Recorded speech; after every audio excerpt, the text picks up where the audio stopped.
شلونكم؟ شو اخباركم؟ رجعنا وياكم فيديو جديد.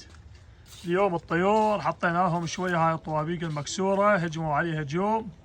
هذا كله يفيدهم ويفيد الافراخ، كله كالسيوم مثل ما جاي تشوفون ياكلون بالحجر، ماكو شيء غير الطابوق المفلش. هاي مثل ما جاي تشوفون، اللهم صل على محمد. هاي البرج مالهم هجموا هجوم لهنا، هاي كلها طاعت. اللهم صل على محمد. تعالوا يا هذا، هاي كلها كالسيوم ياكلون ومنه يوكلون الافراخ. هجموا مثل ما جاي تشوفون بقايا الطابوق الصغار والسمنت اللي صاير مثل التراب دا ياكلون بيه. هذا كله يفيدهم مثل ما قلنا ويفيد الافراخ كالسيوم.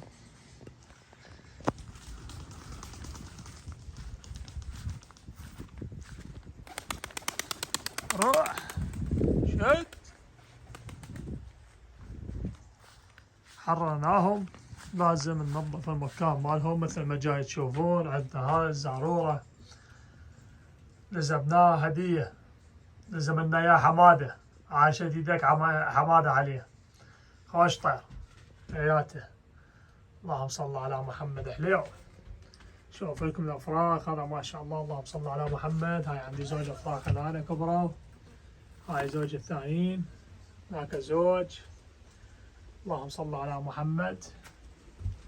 لازم ننظف مثل ما جاي تشوفون. صار كم يوم بس افراخ، والطيور ما شاء الله هوايه مثل ما جاي تشوفون. هنا